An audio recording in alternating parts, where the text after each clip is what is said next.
See, the source of all light is in the eye. If there were no eyes in this world, the sun would not be light. You evoke light out of the universe.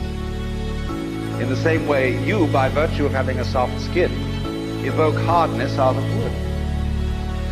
Wood is only hard in relation to a soft skin. It's your eardrum that evokes noise out of the air. You, by being this organism, call into being the whole universe of light and color and hardness and heaviness and everything, you see? But in the mythology that we've sold ourselves on during the end of the 19th century, when people discovered how big the universe was, and that we live on a little planet in a solar system on the edge of a galaxy, which is a minor galaxy, everybody thought, we're really unimportant after all. God isn't there and doesn't love us. Nature doesn't give a damn.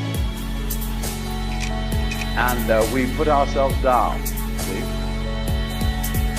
But actually, it's this little funny microbe, tiny thing, crawling on this little planet, it's way out somewhere, who has the ingenuity, by nature of this magnificent organic structure, to evoke the whole universe out of what would otherwise be mere quanta. There's jazz going on. But you see, this little ingenious organism is not merely some stranger in this. This little organism on this little planet is what the whole show is growing there, and so realizing its own presence.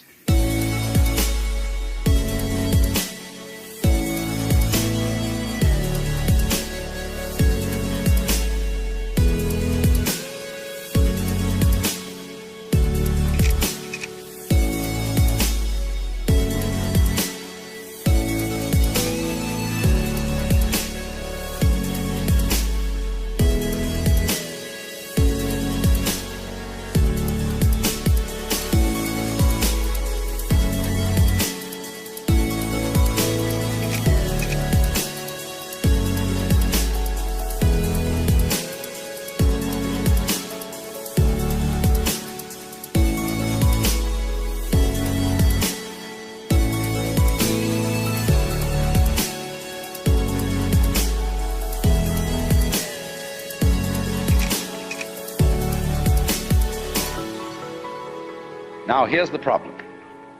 If this is the state of affairs, which is so, and if the consciousness state you're in at this moment is the same thing as what we might call the divine state, if you do anything to make it different, it shows you don't understand that it's so.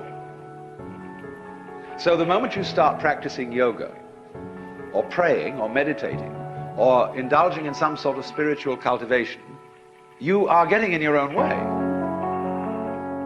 The Buddha said, we suffer because we desire. If you can give up desire, you won't suffer.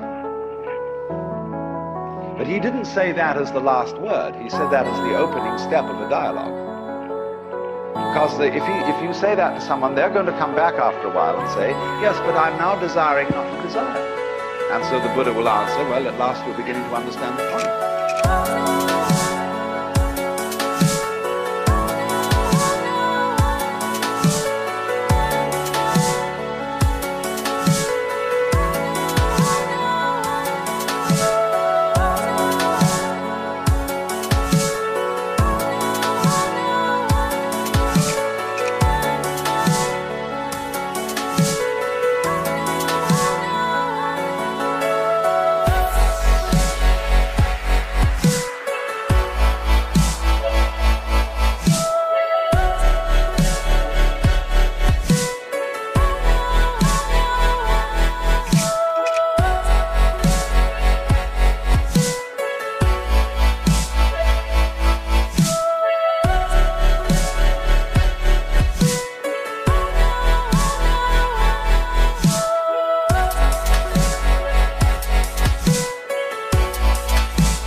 Because you can't give up desire, why would you try to do that? It's already desire.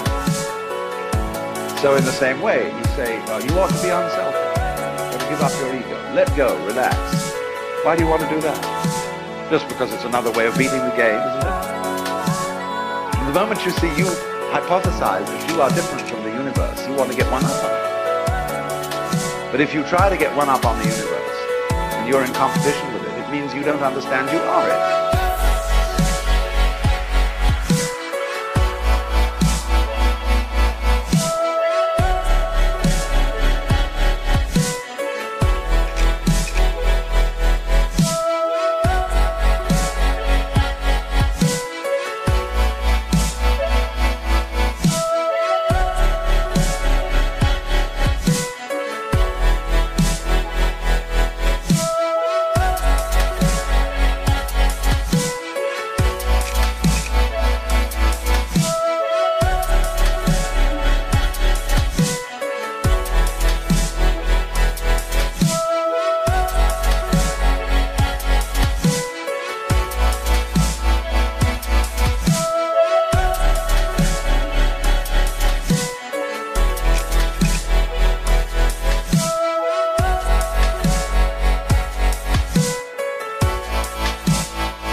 You think there's a real difference between self and other. But self, what you call yourself and what you call other, are mutually necessary to each other, like back and front.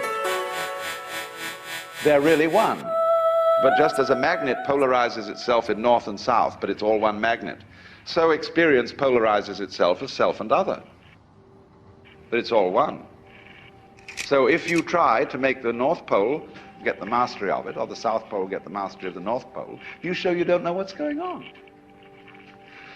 A guru or teacher who wants to get this across to somebody because he knows it himself, and when you know it, you know, you like others to see it too. So what he does is he gets you into being ridiculous harder and more assiduously than usual.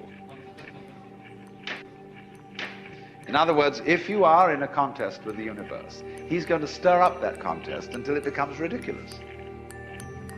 And so he sets you such tasks as saying, now of course, in order to be a true person, you must give up yourself.